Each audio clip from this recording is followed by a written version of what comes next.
and invaded these portions of Europe came out as both a peaceful and an army people. Let me explain that. There is a story about, is this the face that's launched 1,000 ships? And it is said to be of Helen of Troy. And it is stated that Paris, the young prince, takes an armada of people to bring her back because of her beauty and his love for her, and because of their love for the young Paris, these people followed him like mad. Well, that is a lot of mythology. What isn't a mythology has become worse than a mythology. It's not even a fairy tale. It's a forgotten page that turned about the history of Europe and the history of Africa. It is when a black princess that lived between the lands there of Morocco and of Libya was kidnapped by a German Teutonic captain, and armadas of men came in search of her, which led finally to an invasion by a very large army of mixed African peoples called the Moors. They were called the Moors because they came from Morocco in the name. The Moors of Morocco. The story of this kidnapped princess is one that has gotten buried in the annals of recent time, but was a story told ably in the 14th, 15th century, and was repeated into the 18th century, but then got lost. The Moors invaded most of Europe in 700 AD. The exact date they give is 705 to 706 AD. However, the Moors stayed in many of these lands for 40 and 50 years and left seeds there in the form of children, and their bloodline still is infused into many of the European peoples. The princess, and I want you to remember this because I doubt that you will hear this story anyplace else, and as in most of the classes that I give that are unique with the subject matter, I suggest you go research it, and if you find it to be a lie, or if you find it cannot be supported, or if you find that it is erroneous, please come back and tell me, because I will be the first one to try and change that part of it if it is so. This is a story of how Europe got its name. How Europe got its name. This princess that was kidnapped was a princess, again, Europa.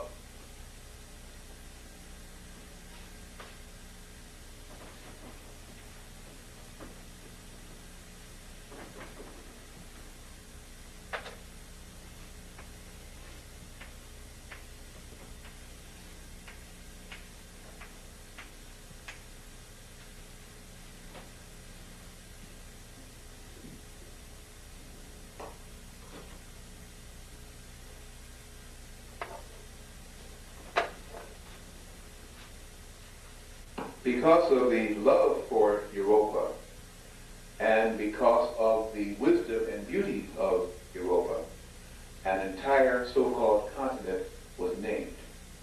The continent of Europe was named after a black woman. I repeat, the continent of Europe was named after a black woman, the Princess Europa. If you will check very closely into most of not only the Balkan states, but of the states west of the Ural Mountains, and again, you will find that they talk about Air Europa, not Air Europe, Air Europa. They still have European airlines. And many of the globes and maps, the topographical ones that came out in the 60s and even the early 70s still carried Europe.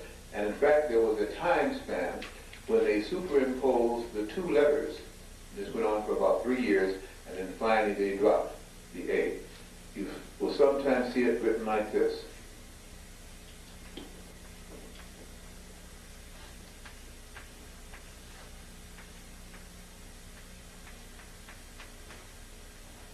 Okay? And then they made a distinct change, dropping the A and changing it to E, and then they took off the A here. And you had Europe, for what once was called Europa. They still have many things throughout Batavia, and as I say, around the area of Austria, and so they're still called Europa, and they still have Air Europa Airlines.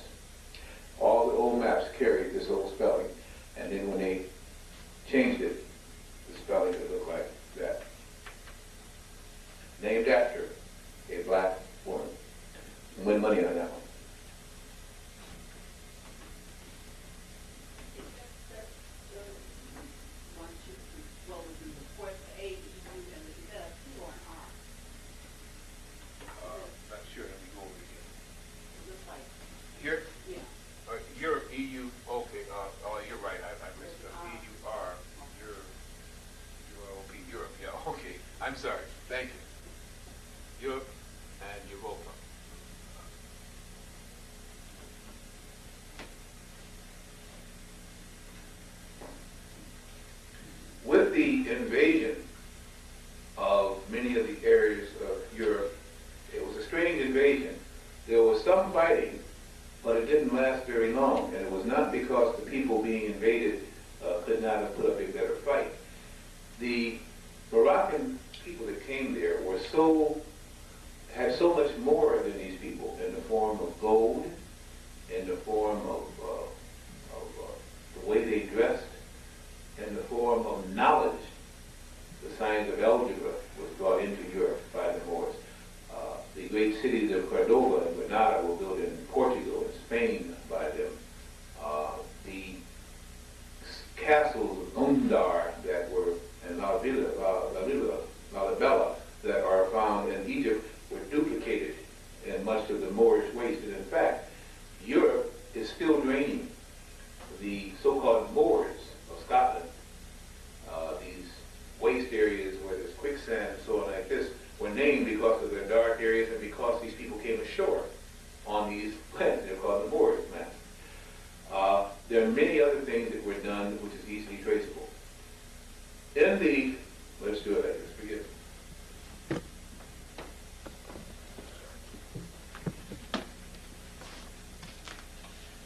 In a book called Nature Knows No Color Line, again by J.B. Rogers, there are a set of pictures which I want to share with you. Rogers went over to Europe, and one of the things that is interesting about the Europeans is they believed in coats of arms. Coats of arms was a way that a family crest or a family symbol and the history of that family, what we call now the genealogy, could easily be traced by remembering their first prominent male ancestor. And from that, tracing from that year that that coat of arms was drawn. They each drew up some kind of way that represented a crest or that coat. And then it was usually sealed in wax or was some way or another preserved for time so that these people could understand their most prominent ancestor and the lineage that came after him, and it always was a male. The Moors from Morocco, North Africa, when they came into these lands, because they brought with them a higher culture and way of life, usually were fairly assimilated, and people wanted to be with the Moors. This is very unique because in most cases of invasion, especially, the women resent the men that kill their men, resent the men that come in and take over indigenously and so on and so forth. But they had first come in for a while as traders, and then when this event happened and they actually began to spread throughout the land, there was very little resistance to them. And it's unique, but a true part of history. They come in again about 707, 705, 709, and they continue to go. They usually say 705 and 706, but through that period of time. And they pretty much dominated and took over the governments of these people, or so influenced the education of it that it influenced the government of it. And they adapted the ways of the Moors. They were so enamored of these Moors that they changed whatever their family names were at this time to that showed that they had been influenced by the Moors. And their firstborn from that time on, they were happy to draw and show was of Moorish blood, which meant that then they had the possibility supposedly of being royal, esteemed, educated, intelligent, whatever it would be traced to what was called the symbology of the Moors. These coats of arms then bear the title of their first Moorish representative in the various lands. So, if you were Italian, and in Italy, again, the name for black was, or dark was like Negron, not Negro, Negron, which is like N-E-G-R-O-N. Negron was a form of way of saying black. So, and men were sometimes double consonants referred to some way or another a land of darkness or a place where dark pigment people came. So if your name was Negrona, Negroni, Saraceno, Pelongro, Pelogrona, Pellegrini, what are some of the words that they used there? Or anything along this line, it meant that you had black ancestry or black blood from the line of the Moors. And they usually show on the coats of arms the first Moor that produced seed in their family. And this was then shown on these coats of arms as their ancestor. If you were German, and I love to pick Germans because of the Hitler influence, where most people think of Aryan supremacy, and therefore through Adolf Hitler they think of blonde hair and blue eyes. Well, Aryan was not a race of people. There were no such things as Aryan or an Aryan race. Again, a misnomer. Aryan, that upper class. A Aryan supremacist, which is a double subject, is simply one who was an upper class of a person or of a neighborhood or of a people. These were the Aryans. Never was Aryan supposed to be a race looking blonde with blue eyes. It meant class, upper class of that hood, of that family, of that particular thing.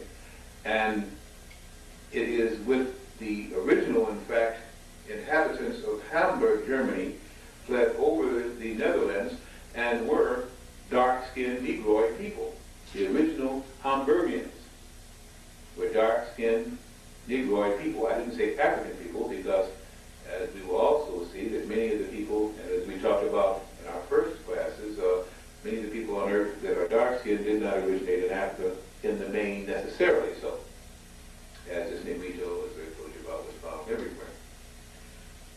The word for dark in German, again, was Moor, and also, what's this other word? Schwarz.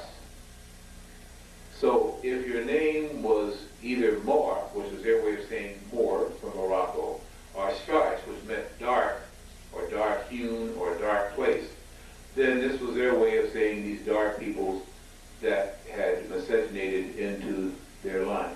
So if your name was Moye, or Monenstecher, or Monenstuch, or Schwarzman, or Schwarz, or Monenkompt, Strathmore, any of these kind of things, it simply meant a way of saying black or dark skin. It meant that these Germans had black blood.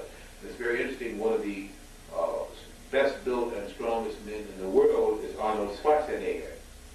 And he himself will tell you it means Schwarz, black plowman, that his ancestor somewhere was a black man.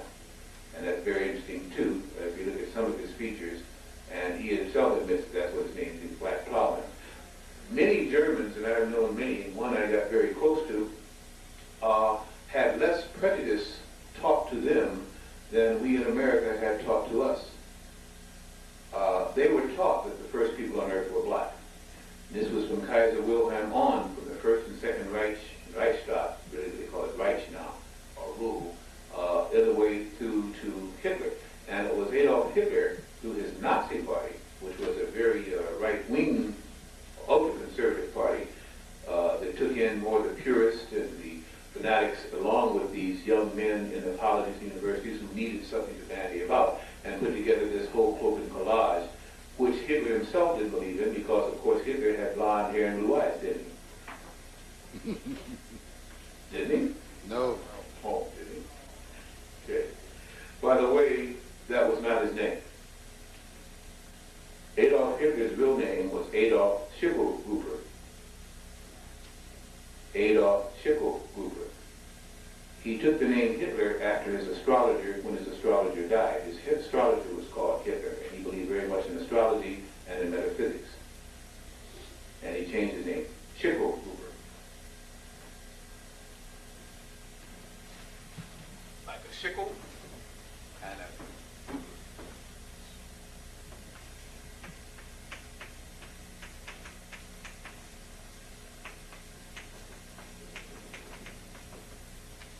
Which means really one who grabs for the shickle. Money, currency, among some of the ancient so-called, well not ancient, so-called Jewish people. Money grabber, shickle group. Now, Hitler, of course, was the name of his astrologer. I don't know what Hitler means.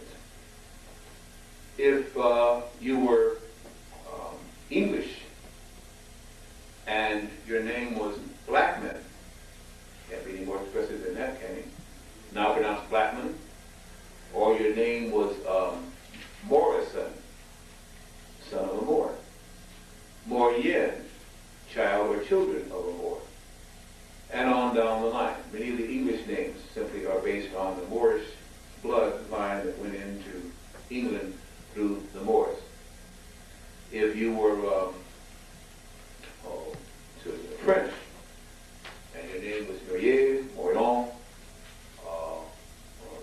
or one of the English, Italian names, Morelli, that's another one, Morelli, any of the Moorish not mixed, and that's the English, French again, Moricund, and a very interesting one, Lenoir, which doesn't sound at all French, but is, the Lenoirs were a very rich, industrial black family in France. And in fact, much of France's industrial might came from the Lenoirs. Now, when you tell France that the reason why they have technology now is because of the Lenoirs and black people coming from North Africa, some will understand it, some will never believe you, but it's all true. Again, like I say, you do research, and I think you'll find it may be true. The same thing with if you're Portuguese, your name was Azambule, or El Carde, or El Morin. It's the same thing again. It's a way of saying black. It's their way of referring to either black by complexion, or from their word for the Moors, or one of the cities that the Moors came from. And they were quite proud. In the book, Nature Knows No Color Line, are page upon page of such scrolls. It even shows here Negroes, again from ancient Greece, and of course they use the word Negro here, but it shows again Melanis, the mother of Delphos, where we get our word melanin. And it shows again the black Greek mother of Delphos, and of course Delphos was one of the tributaries of the gods, or to the gods. And that's where we get our word melanin and Melanesian islands and so on. But to go into some of the coats of arms,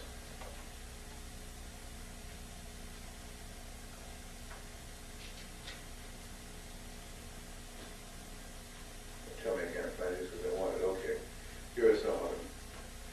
These are some of the ones from Germany, the coats of arms showing the black presence and the names that started in the year that this Moor or so was led to the black lines. And these are European coats of arms, look like almost a collage of from Africa, if you would. Here's one from, these are all Germans there. Here's Central European. Here's one, German families again with Negro origin. Moritz is another one. Morowitz, I would say it's Moor. Guter Moris, Moor again, same kind of thing.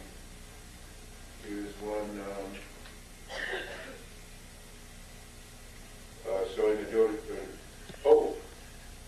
showing the head of this German family, Wolfgang Gunstenstein, Furstoff. Furstoff was another way of saying black too, and one of the more Hellenic overtures. One of the other ways you live in the suburbs, you pronounce it much differently. And this one has a cross, or what they call a mitre. This meant that he was a bishop. If he was given the title of bishop, which meant, and a sword, which meant that he not only gave them spiritual values, but was a strong head of the family line that came from him. You can see all the lesser people that came after this particular one. Here is one that shows, again, German so-called Negroes. And one of the names here given is Della Scala. If any of you are opera aficionados, per se, Della Scala, Nicodemus. Okay. So, it's right here in the book. And when I say to people, if you just start reading just one writer, J. Rogers, you can get a wealth of knowledge. They still go off and buy what everybody else tells them to buy, because for many of the so-called educated Negroes, I call them that, they want to give you the scholars that their clique tells you to read. When I say, let's give deference and respect to a person who starts it first. And this man's books are on file. His bibliography is on file, his footnotes on file, and he says better through pictures what most of them take a long time to say in most of his books. So why not go to a source that is complete? I feel J. Rogers is a very complete writer, and I'm not taking away from other writers, I just say he's better because he gets the point across. If you can't read, you can look at the pictures. Okay? And again, that comes from his book, Nature Knows No Color Line.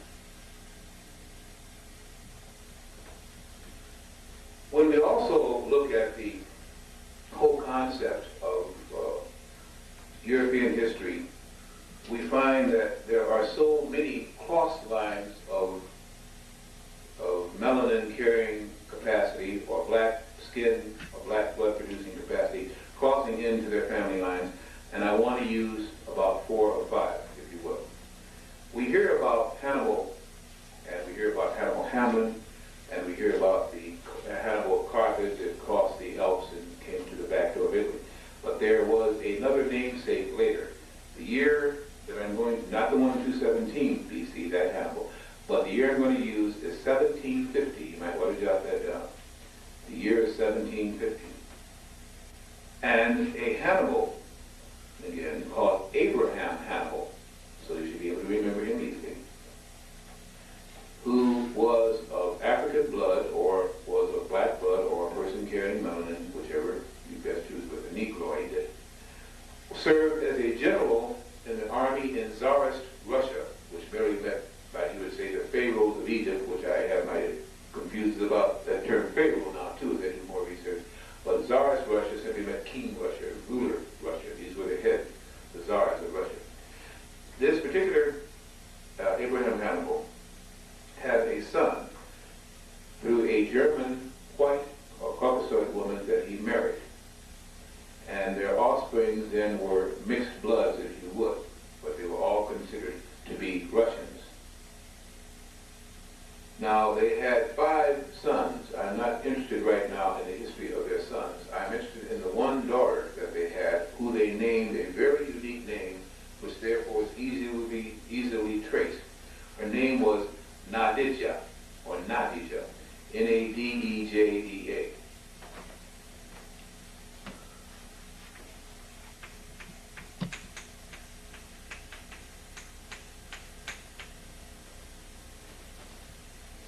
This Nadija, or Nadija, if you would, married a count of Russia by the name of Pushkin, Count Pushkin. They had a son who they named Alexander. Alexander Pushkin became what is known now as the greatest poet, philosopher that Russia has known. He's the one that wrote Eugene Onegin. He's the one who wrote Boris Godunov, so on and so forth. And many people carrying melanin, Negroid people, will not go and see many operas because they feel, well, it's beneath them or this has nothing to do with their people. This was written by a black man. Okay? Eugene Onegin, Boris Godunov. And within it tells you of the tale of the Moors, especially with Boris Godunov, and it tells you about the succession of kings and so on like that, hidden within this opera. But only discerned, of course, if you understand that he was a black bloodline and knew it. Now, Nadija and Count Pushkin also had a daughter. And the daughter they named Sophie. She therefore was called Sophie Pushkin. Sophie Pushkin became the Countess of Mernberg, M-E-R-N-B-E-R-G. The Countess of Mernberg was Sophie Pushkin, the daughter of Nadija and Count Pushkin in Tsarist Russia. She married Prince Nicholas of Nassau. Prince Nicholas of Nassau. And when the prince was crowned and became therefore the king again, he married her, of course, as a prince. She was his wife as a king, and since she did not have status as a queen, she was simply called, again, a consort. This was the word they used, C-O-N-S-O-R-T, a consort. They had a daughter by the name of Torby, T-O-R-B-Y. This Torby married the Grand Duke Michael of Russia, and Michael was brother to the Tsar, so it went into the highest royalty that Russia had.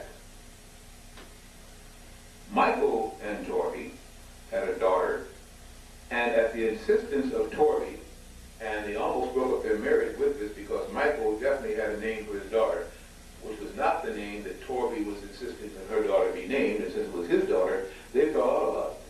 And it was a long time before this name was finally given, and it was given, and I want you to understand about black pride now, or about something about the uniqueness either in Torby. She wanted her daughter to be named Nadija. That's why it's easily traced in history. She had it named after their ancient ancestry, one of the first in the black bloodline. And therefore, when this Nadija comes up again, almost 2 centuries later, is easily traceable because the line is then carried on with the unique name of Nadija. This Nadija married Prince George Mountbatten. He was the second Marquis of Milford Haven, a grandson of Queen Victoria of the English royal family, and father of the Marquis of England until the late 1940s, and any bloodline from that, whether they be cousins or what, has black blood there, and now what is called the English royal family.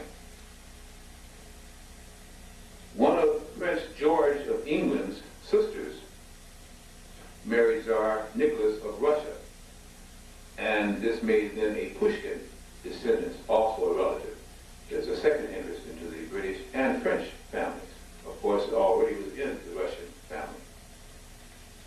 Cuba, C-O-U-B-A, Cornwallis, was a sweetheart for a very long time, and then later on married Admiral Sir William Cornwallis. Admiral Sir William Cornwallis was a brother of Lord Cornwallis, who was the head of the English Admiralty. He was the admiral of the entire English Navy and fleet. She was a black woman, and she later on saved the life of British Lord Nelson when he was attempted to be poisoned. It was her father that had a restaurant called Black Sam's, and it was there that they also did a lot of conspiring and meeting and so on and so forth again. Also, the first progenitor, the first